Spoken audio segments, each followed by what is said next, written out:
Welcome welcome welcome, स्वागत है आप सभी का टू दिस प्यार भरी लर्न विद फन वाली revision of SQC1 and SA220।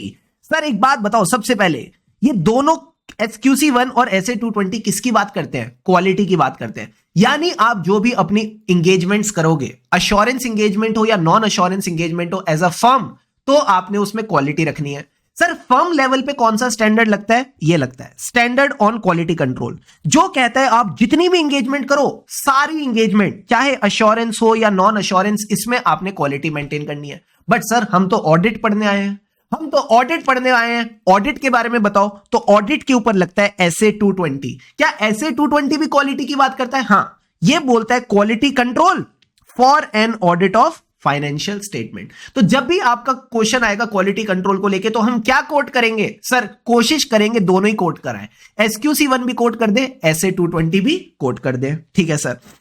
फिर आता है sir question elements of a system of quality control. Sir ये elements of a system of quality control हमको कैसे याद रखने हैं? ध्यान से समझना, एक लाइन लिख लो आप सब मेरे साथ। ठीक है सर। हम एथिकल लीडर एक्सेप्ट करते हैं। हम एथिकल लीडर एक्सेप्ट करते हैं जो ह्यूमन एंगेजमेंट को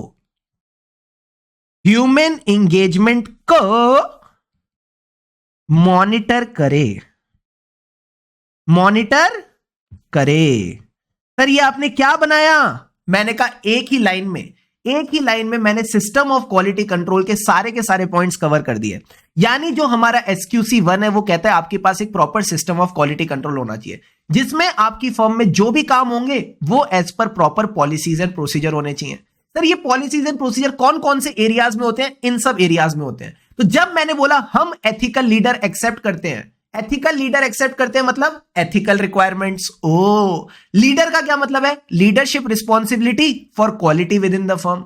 एक्सेप्ट करते हैं मतलब policies regarding the acceptance and continuance of the client relationships and engagement. ठीक है सर। जो ह्यूमन एंगेजमेंट को मॉनिटर करे, ह्यूमन का मतलब था, हमने ह्यूमन रिसोर्सेज की बात की थी। हाँ सर। इंगेजमेंट का क्या मतलब था? Engagement performance. मॉनिटर का मतलब था मॉनिटरिंग। और यही सारे टॉपिक्स हमने इस चैप्टर में पढ़े हैं। यस और नो? Yes sir. अब सबसे पहला टॉपिक आता है leadership responsibility for quality within the firm. सबसे आसान, सबसे मजेदार। हमारे ऑडिट फर्म में जो ऑडिट एंगेजमेंट होगी उसमें लीडर कौन होता है? Article intern? नहीं। एग्जीक्यूटिव? नहीं। Engagement partner.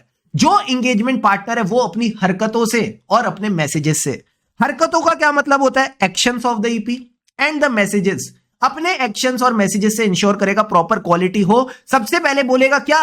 क्वालिटी इंपॉर्टेंट है। सबसे पहले बोलेगा क्वालिटी इंपॉर्टेंट है। अब क्वालिटी से कंप्लाई कैसे करोगे? सर वो याद है, बाहर वाली अंदर वाली। हाँ, दो रिक्वायरमेंट से कंप्लाई करना है, बाहर वाली अंदर वाली। बाहर वाली रिक्वायरमेंट क्या थी? PRL requirement. सारे बच्चे बोलो मेरे साथ, PRL requirement, professional standards, regulatory and legal requirement. एक और बार, professional standards, regulatory and legal requirement. बाहर वाली रिक्वायरमेंट से कंप्लाई करने के लिए हमने फर्म के अंदर क्या बनाई? Policies and procedure. यानी हमें कंप्लाई करना है विद द फर्म की खुद की quality control policies and procedure. जब मैंने दोनों रिक्वायरमेंट से कंप्लाई किया तो ऑडिट रिपोर्ट कैसी बनेगी? बेकार या बहुत अच्छी? सर बहुत ही अच्छी, बहुत ही बढ़िया। उसको कैसे बोलते हैं? Audit report will be appropriate in the circumstance. यानी आप सही ओपिनियन दोगे। अगर ऑडिट रिपोर्ट में गड़बड़ है तो क्या लोगों के अंदर डर होना चाहिए या डर नहीं होना चाहिए? सर डर नहीं होना चाहिए। लोगों को मौका दो कि वो अपनी दिक्कतों को बता सके without any fear of punishment. People should be able to raise their concerns without any fear of reprisal. एक और बार, people should be able to raise their concerns without any fear of reprisal. And last में क्या बोलेगा? Quality important ही नहीं, जरूरी भी है। जो आपकी क्वालिटी है वो इंपॉर्टेंट ही नहीं, जरूरी भी है। यानी quality is essential in performing the audit. Clear है points? Yes sir. Last time, engagement partner responsible है अपने एक्शन से, अपने मैसेजेस से। चारों पॉइंट्स फटाफट बताओ। बाहर वाली अंदर वाली। जब दोनों रिक्वायरमेंट से कंप्लाई करेंगे तो ऑडिट रिपोर्ट एप्रोप्रिएट होगी। अगर नहीं है तो raise your concerns without any fear of reprisal. And last में बोलेगा क्वालिटी इंपॉर्टेंट ही नहीं, जरूरी भी है। It is also essential. अच्छा, एंगेजमेंट पार्टनर की खासियत क्या थी? सर एंगेजमेंट पार्टनर वो व्यक्ति है जिसके पास रिस्पॉन्सिबिलिटी भी है, अथॉरिटी भी है। बस इतनी सी बात आपने ध्यान में रख के चलनी है। पार्टनर और any other person in the firm who is responsible for the audit engagement, audit report, plus उसके पास अथॉरिटी है। किसने दी? ICAI ने, यानी हमारी प्रोफेशनल लीगल रेगुलेटरी बॉडी। अब सर एथिकल रिक्वायरमेंट में हमने क्या पढ़ा था? एथिकल रिक्वायरमेंट है वो 5 तत्व, 5 क्वालिटीज जो हर एक प्रोफेशनल में होने चाहिए। हर एक प्रोफेशनल का क्या मतलब है? कोई भी प्रोफेशनल। सर कोई प्रोफेशनल क्या होता है? Confidentiality, objectivity, integrity, professional competence, due care, professional behaviour. ठीक है सर। कॉन्फिडेंशियलिटी में क्या था? कॉन्फिडेंशियलिटी की इज्जत करो, कॉन्फिडेंशियलिटी की इज्जत करो, यानी respect the confidentiality of the client. जो भी इंफॉर्मेशन आपको मिलती है, कॉन्फिडेंशियल इंफॉर्मेशन मिलती है, आपको उसको रिस्पेक्ट करना है जब भी आपकी कोई प्रोफेशनल या बिजनेस रिलेशनशिप हो। क्या ये बात समझ आती है? हाँ सर। ऑब्जेक्टिविटी का क्या मतलब था? Your decision is your decision. Audit में डिसीजन मेकिंग पावर को क्या बोलते हैं? ऑडिट में डिसीजन मेकिंग पावर को क्या बोलते हैं? Professional judgment. यानी आपने क्या करना है? अपनी प्रोफेशनल जजमेंट को कॉम्प्रोमाइज नहीं करना। Don't compromise your professional judgment. किसकी वजह से? 3 चीजों की वजह से। खुद की बीसी, किसी और की इन्फ्लुएंस। Come on. खुद की बीसी, किसी और की इन्फ्लुएंस, यानी खुद की बायसनेस, खुद का कॉन्फ्लिक्ट ऑफ इंटरेस्ट, और undue influence of some third party. Undue influence of some third party. Very good. अब सर ऑब्जेक्टिविटी भी हो गया। इंटीग्रिटी मतलब शुभम सर। इंटीग्रिटी मतलब शुभम सर। शुभम सर कैसे हैं? सर बड़े ही सच्चे आदमी हैं, सीधी सीधी बात करते हैं और ट्रू एंड फेयर है। तो मैंने कहा आपने याद रखना है straight forward, honest, truthfulness and fair dealing का साथ देना है। कभी किसी RCC के साथ एसोसिएट नहीं होना। सर RRC क्या था? रिपोर्ट, रिटर्न और कम्युनिकेशन, जहां क्या है? झूठी बातें लिखी हैं, या जो बातें लिखी होनी चाहिए वो नहीं लिखी है, यानी it is containing materially false statements और the statements which have been provided recklessly, बिना चेकिंग करे। एंड लास्ट पॉइंट था it omits the required information. Clear है? क्लियर है सर। अब जब आपका कोई हो गया, प्रोफेशनल पे आ जाओ। Professional competence and due care. Professional competence and due care में अच्छा व्यक्ति कौन है? जो सिर्फ सीखता है या अपने आप को अपडेटेड भी रखता है? सर अपडेटेड भी रखता है, यानी ही attains and maintain. Come on. सिर्फ अटेन करना काफी है या मेंटेन भी करेंगे? सर मेंटेन भी करेंगे। तो हम अटेन के साथ साथ मेंटेन करेंगे क्या? अपनी knowledge and skill. Due care का क्या मतलब है? ड्यू केयर का मतलब है act diligently.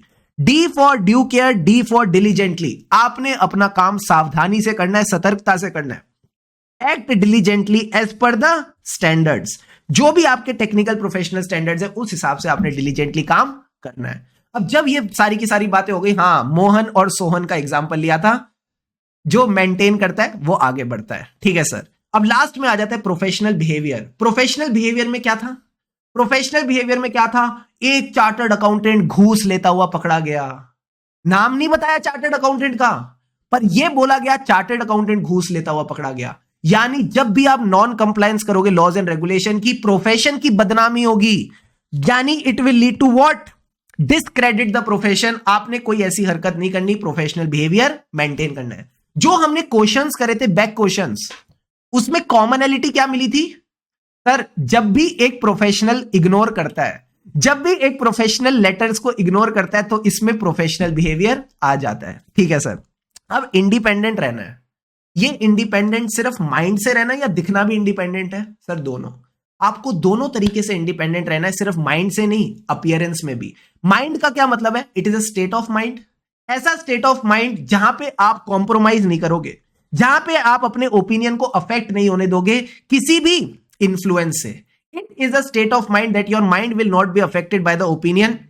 Your mind will not be your state of mind जहां आपका ओपिनियन कभी अफेक्ट नहीं होगा किसी इन्फ्लुएंस से। एंड आप क्या रख पाओगे? अयो प्रोफेशनल स्केप्टिसिज्म।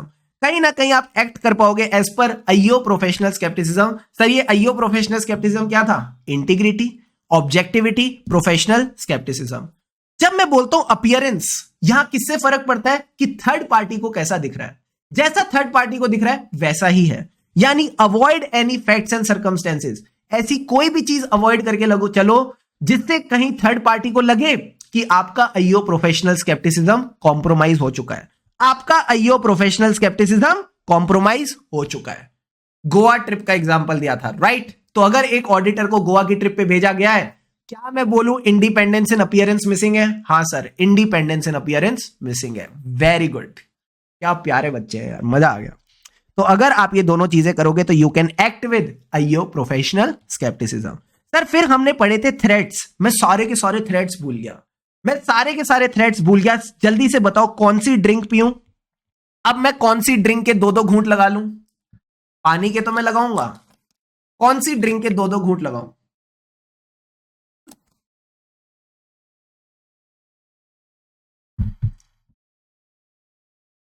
बताना जरा।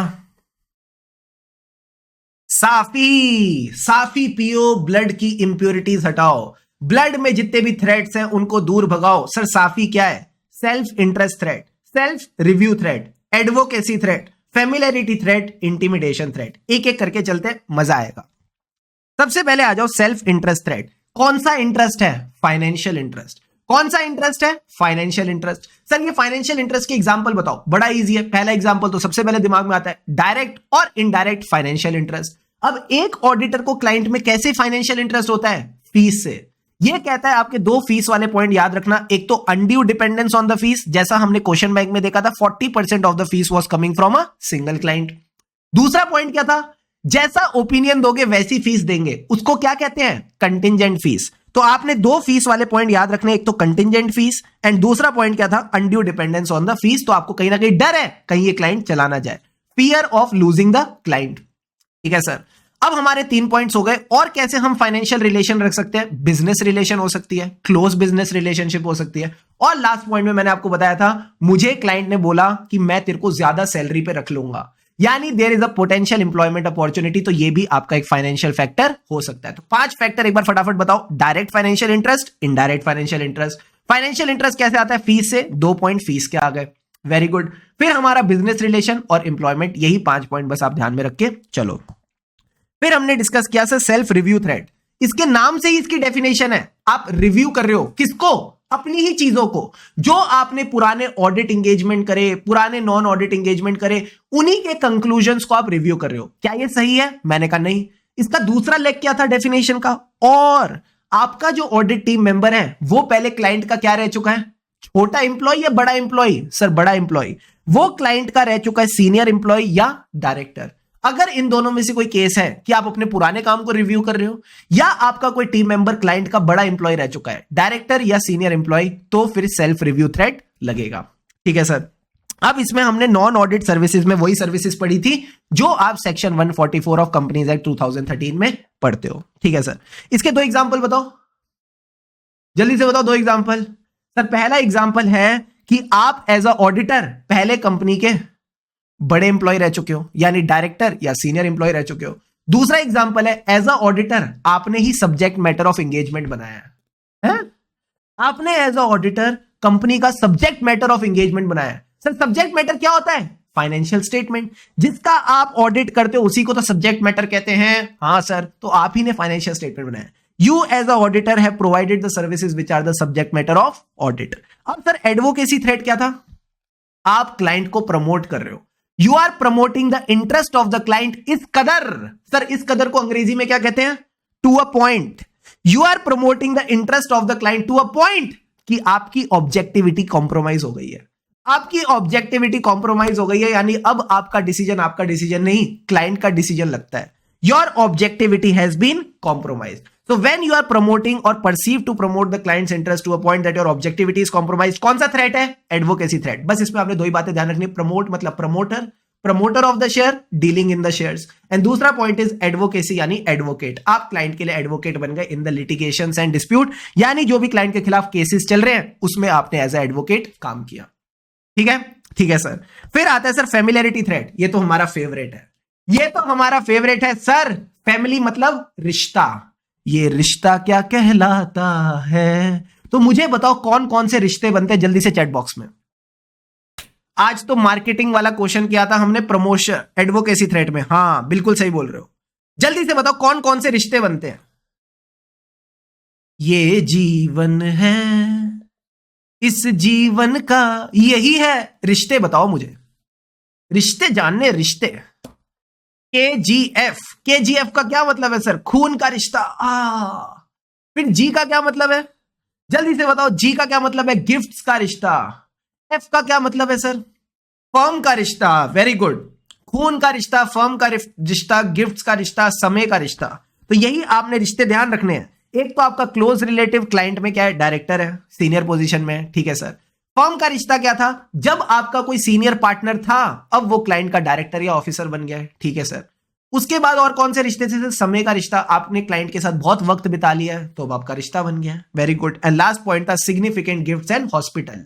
हम हॉस्पिटल की बात नहीं करते, हॉस्पिटैलिटी की बात करते, यानी उसने हमको बहुत बढ़िया गोवा की ट्रिप स्पॉन्सर करा के दी, ठीक है सर। इंटिमिडेशन क्या था? आपको डराया जा रहा है। डराया जा रहा है को अंग्रेजी में क्या बोलते हैं? डेटर्ड।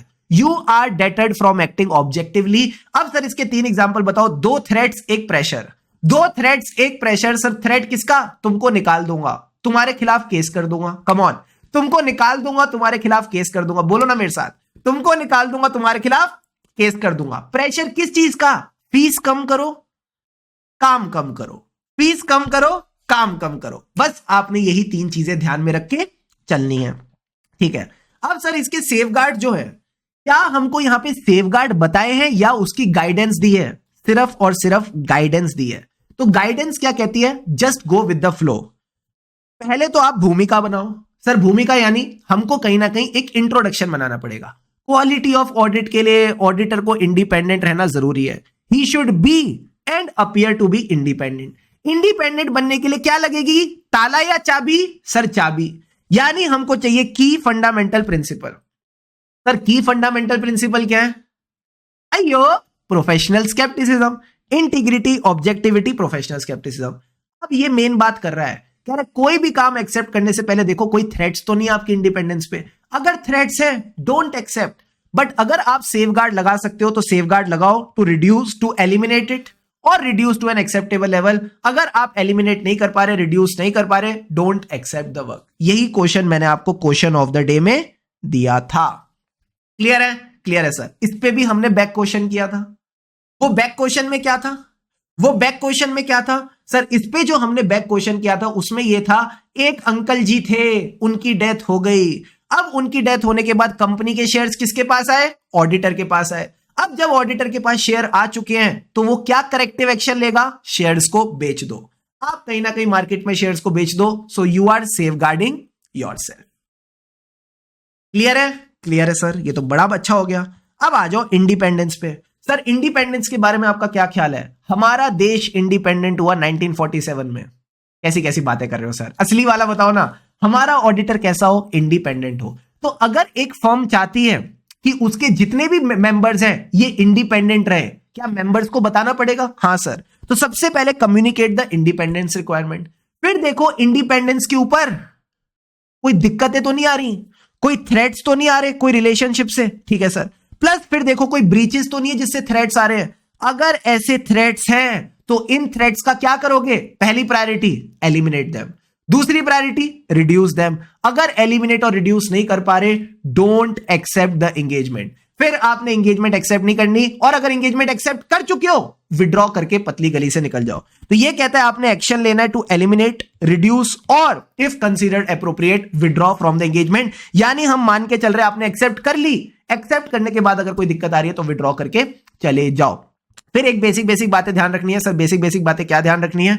सबसे पहले तो आपने ना हर चीज प्रॉम्प्टली करनी है। कभी कल को कोई थ्रेट दिखता है प्रॉम्प्टली बताओ, कल को कोई ब्रीच दिखती है प्रॉम्प्टली बताओ। और प्रॉम्प्ट के साथ साथ हमने कुछ एनुअल बात की थी। क्या बात कर रहे हो सर? हाँ, जब भी आपको कोई सर्कमस्टेंस और रिलेशनशिप दिखते हैं जो थ्रेट क्रिएट करते हैं, प्रॉम्प्टली बताओ। जब भी आपको कोई ब्रीच दिखती है प्रॉम्प्टली बताओ। 2 चीजें प्रॉम्प्टली होगी, बट एनुअली भी कुछ था। एनुअली क्या था? एनुअली क्या था? ईवाई वाली स्टोरी जो आपने बताई थी। हां, मैं एनुअली ईवाई को क्या देता था? Independence confirmation. तो तुरंत के साथ एक एनुअली पॉइंट ध्यान रखना सर। एनुअली वाला पॉइंट क्या है? Every firm personnel is required to give a annual confirmation कि उन्होंने इंडिपेंडेंस की पॉलिसीज एंड प्रोसीजर से कंप्लाई किया। क्लियर है पॉइंट? Yes sir. फिर हम आ गए अपने फेवरेट टॉपिक्स पे। अब हम आ गए अपने फेवरेट टॉपिक्स पे। कोई भी इंगेजमेंट को एक्सेप्ट और कंटिन्यू करने से पहले क्या देखेंगे? जल्दी से बताओ। कोई भी इंगेजमेंट को एक्सेप्ट और कंटिन्यू करने से पहले क्या देखेंगे? सारे बच्चे बताओ, मैन विल बी मैन। तो मैंने कहा सबसे पहले हम देखेंगे क्या, सेकी। सर सेकी का क्या मतलब था? सेकी का मतलब था significant matters, ethical requirement, competence, capability, time and resources and integrity. देखो है तो बहुत गलत बात, है तो बहुत गलत बात, बट कहीं ना कहीं इसी से हमारा आंसर सही हो जाएगा। तो बस इस बात को दिल पे मत लेना, दिमाग में ले जाना। यानी आपको बस ये बात ध्यान रखनी है, इससे आपके चारों के चारों पॉइंट्स हो जाएंगे। एंड इस पे भी आईसीए ने केस स्टडी पूछ रखी थी और हमने कर ली थी सॉल्व। ठीक है sir. Significant matters in the current year और previous year engagement which have impact on continuing the relationship. E का क्या मतलब था? एथिकल रिक्वायरमेंट्स की फर्म एथिकल रिक्वायरमेंट से कंप्लाई करे। सी का क्या मतलब था? CCTR, competence, capability, time and resources किसके पास? फर्म के पास। एंड इंटीग्रिटी किसकी? क्लाइंट और उनके बदमाशों की, क्लाइंट के owners, management and TCWG। G माने जीनियस। क्लियर है सर? अब एक बात बताओ, इंटीग्रिटी कैसे इवेल्युएट करोगे? इंटीग्रिटी कैसे इवेल्युएट करोगे? मैं तो भूल गया। इंटीग्रिटी इवेल्युएट कैसे करेंगे?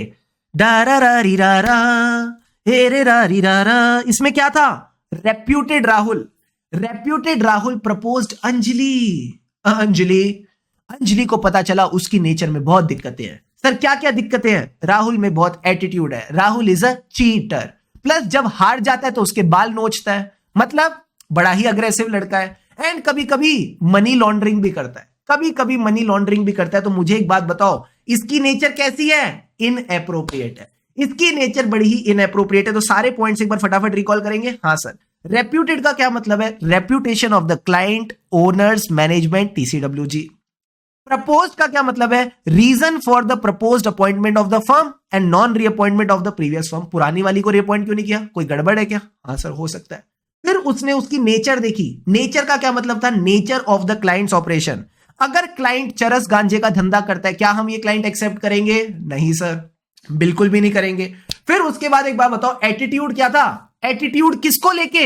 इंटरनल कंट्रोल्स और अकाउंटिंग स्टैंडर्ड्स।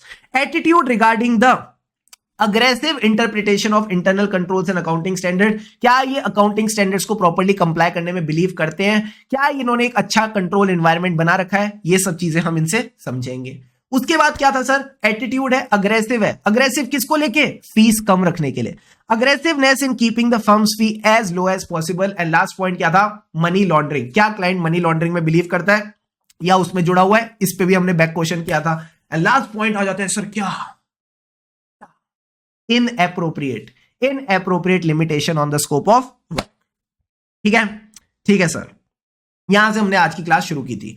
आज की जब हमने क्लास शुरू करी तो मैंने आपको क्या करवाया सर? आपने ना हमको कंपनीज एक्ट रिवाइज करवाया। पूरा नहीं, काम की चीज। मैंने आपको पहली क्लास में बताया था कि जब भी एविडेंस ना मिले जिसका इंपैक्ट मटेरियल भी है, परवेसिव भी। परवेसिव का मतलब है ये मान लो कि आपको पूरे फाइनेंशियल स्टेटमेंट का एविडेंस नहीं मिला। जब आपको पूरे फाइनेंशियल स्टेटमेंट का एविडेंस नहीं मिला, क्या आप कंक्लूजन दे पाओगे? ना। क्या आप ओपिनियन दे पाओगे? ना। तो पहली प्रायोरिटी क्या होगी? चुपचाप पतली गली से निकल जाओ। तो जब भी आप विड्रॉ करते हो, रिजाइन करते हो, क्या कंपनीज एक्ट 2013 ने आपको कुछ सिखाया था? हाँ सर। क्या? सेक्शन 140 सबसेक्शन 2 ने सिखाया था जब भी रिजाइन करेंगे तो फाइल करेंगे ADT3, मैं हो गया फ्री। कितने टाइम में? 30 days from the date of resignation. Company को बताओ, उसके मेंबर्स वगैरह को बताओ, सबको बताओ। ROC को बताओ, यानी रेगुलेटरी अथॉरिटीज को बताओ। प्लस अगर गवर्नमेंट कंपनी है तो CNAG को बताते थे। ये बात आपको ऑलरेडी आती थी। अब इसी के रिगार्डिंग इन्होंने क्या कहा? प्रॉपर पॉलिसीज एंड प्रोसीजर होने चाहिए। मतलब जब भी आप विड्रॉ करोगे तो सबसे पहले किसको बताओगे? जिनकी वजह से आपके साथ ये हुआ है, यानी the people who made your appointment. Yes और नो? Yes sir. दूसरा किसको बताना है? रेगुलेटरी अथॉरिटीज यानी ROC। आप ROC को बताओ। प्लस आप देखो, क्या मैं सिर्फ ऑडिट छोड़ रहा हूं या क्लाइंट छोड़ रहा हूं? क्या मैं सिर्फ ऑडिट छोड़ रहा हूं या इस पूरे क्लाइंट को छोड़ रहा हूं? यानी हो सकता है क्लाइंट आपसे ऑडिट के अलावा भी बाकी सर्विसेज लेता हो। So make sure you decide you are withdrawing from the audit engagement और from both the engagement as well as the client relationship. ठीक है, ठीक है सर।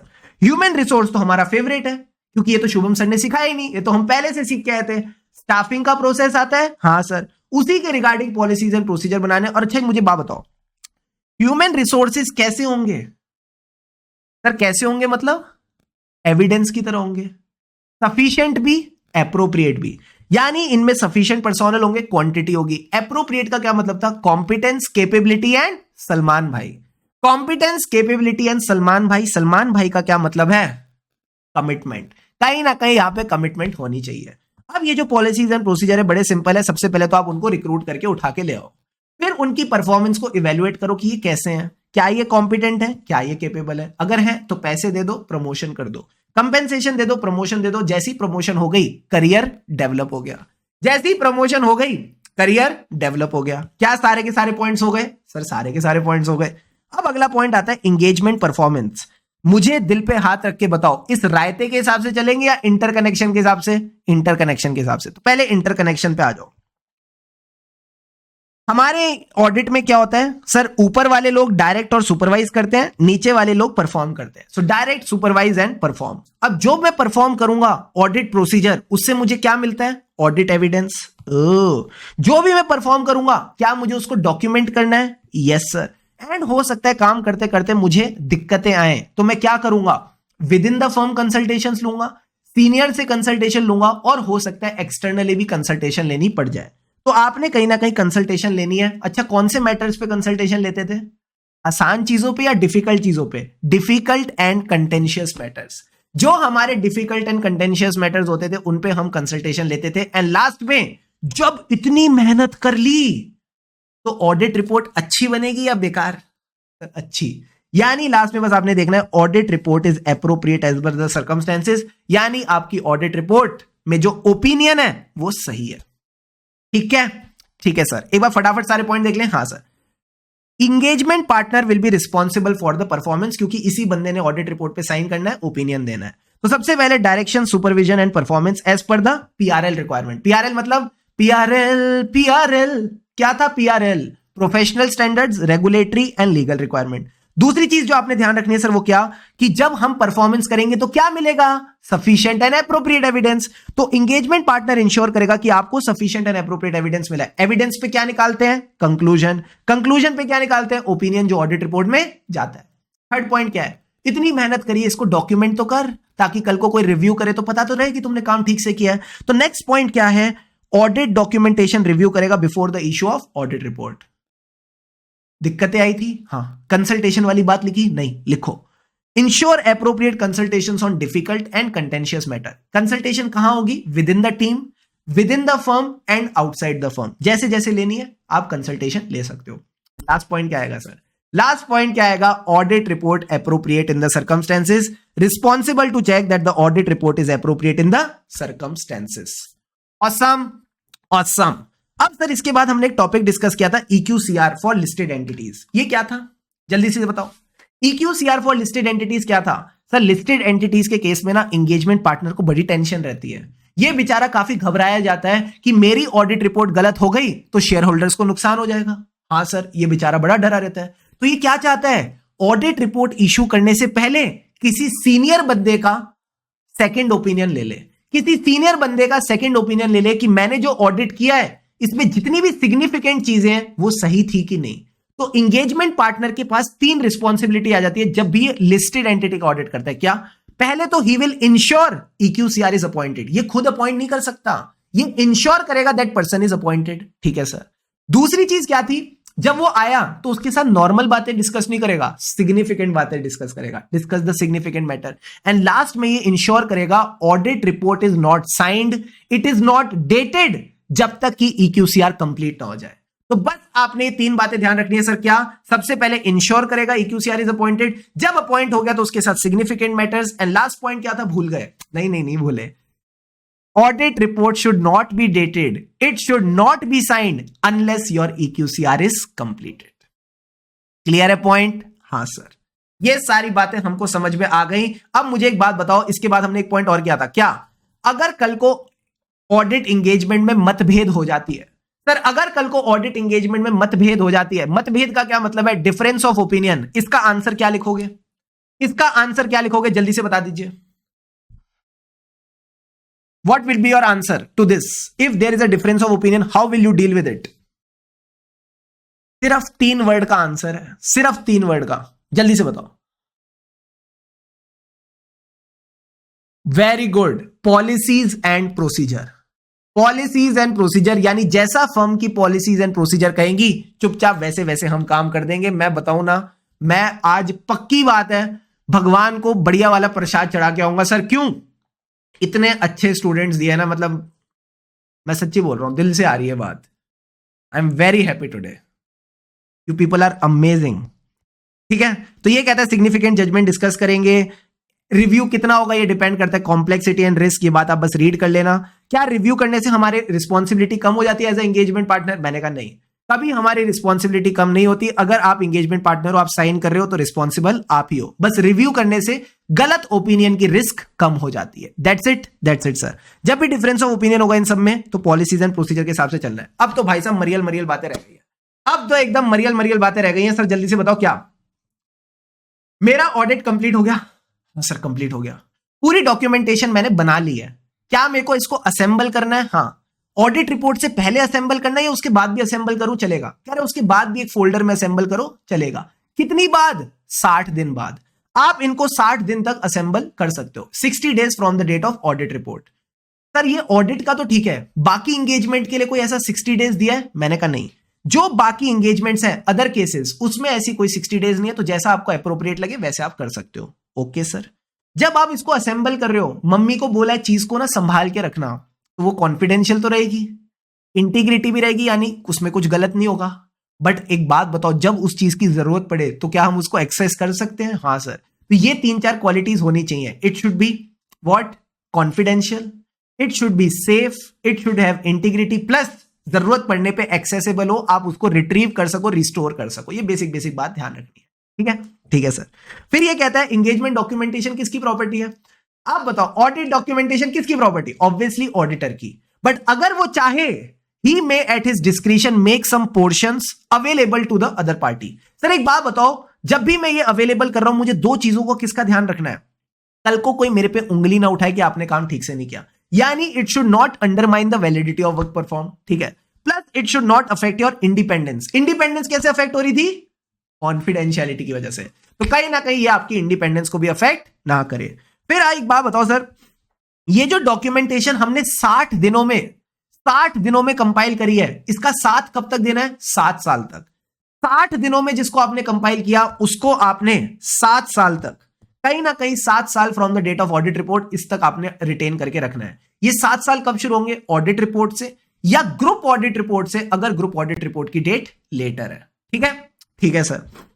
अब सर मॉनिटरिंग में आपने क्या बताया था? कुछ भी नहीं है, एकदम मरियल टॉपिक। क्या था मॉनिटरिंग में? जितनी पॉलिसीज एंड प्रोसीजर तुमने एसक्यूसी में बनाई है, ठीक है, एक फर्म ने, वो सब पॉलिसीज एंड प्रोसीजर ठीक से काम कर रहे हैं कि नहीं, बस इतनी सी बात मॉनिटर करनी है। लास्ट में कहता है कुछ चीजें डॉक्यूमेंट कर लेना। क्या? ICCC, क्या क्या डॉक्यूमेंट करना है? जितने इश्यूज आए उनको कैसे रिजॉल्व किया, प्लस आपने जो भी कंक्लूजन निकाले किसके ऊपर? एथिकल रिक्वायरमेंट के ऊपर, इंडिपेंडेंस के ऊपर, सेकी के ऊपर, ये सब आपने बातें करनी है। एंड आखिरी में कहता है जो भी कंसल्टेशन के कंक्लूजन थे, ये सब डॉक्यूमेंट कर लेना। बस ये बेसिक बातें ध्यान रखना। एंड लास्ट में एक बात बोलूं, पता है क्या? चुपचाप बस ऐसी मेहनत करते जाओ। चुपचाप का क्या मतलब है? एकदम साइलेंस में। इसी तरह बस चुपचाप मेहनत करते जाओ। एंड ध्यान देना, जब आपकी इंटर का रिजल्ट आएगा ना, हाँ, वो जो ब्लू या पर्पल, पता नहीं कौन सी वेबसाइट से तुम डाउनलोड करोगे, वो जब मार्कशीट दिखेगी ना लिंक्डइन पे, उस दिन सबको पता चल जाएगा ये जो लड़का था, ये जो लड़की थी, इतने महीने से क्या कर रहे थे ये। That will make the noise, that will make the people believe that you have got the power in you. बस इसी तरह लगे रहो, आगे बढ़ते रहो, खुशी से पढ़ते रहो, क्योंकि खुशी से पढ़ेंगे तभी हम आगे बढ़ेंगे। Have an awesome day ahead. हमें राही ऑडिट के फिर मिलेंगे चलते चलते। जस्ट मेक श्योर जो भी चीजें आज हमने क्लास में सीखी, ये जो पूरा ऐसे था, इसको एक बार आप फटाफट रिवाइज कर लो। बाकी चीजें अपन नेक्स्ट क्लास में करके चलेंगे। लगे रहो सर। पर्पल मार्कशीट आएगी। हाँ, पर्पल मार्कशीट पे पास लिखा होगा और ऑडिट में पक्का एग्जामिशन रहेगी। मुझे पूरा विश्वास है तुम पे। ठीक है, लगे रहो। क्वेश्चन ऑफ द डे क्या है? Question of the day, very good. कितने प्यारे बच्चे हैं, खुद ही बता रहे हैं sir question of the day तो दिया ही नहीं आपने। क्वेश्चन ऑफ द डे में तुम क्या करोगे? बोलो क्या करोगे? सर क्या करें यार, ज्यादा क्वेश्चन है नहीं ना क्वेश्चन ऑफ द डे देने लायक। एक छोटा सा क्वेश्चन दूं? हाँ सर, क्वेश्चन नंबर 6 करके आ जाओ। ठीक है, बस क्वेश्चन नंबर 6 करके आ जाओ, मुझे लगता है इतना काफी रहेगा। क्वेश्चन नंबर 4 या 6, 4 और 6 दोनों कर लो, मैं तो कह रहा हूं 4 और 6 कर लो, दोनों छोटे क्वेश्चन है, एक ही पेज में हो जाएंगे। ठीक है, that's all for right now. लगे रहो, अगली क्लास में मिलते हैं।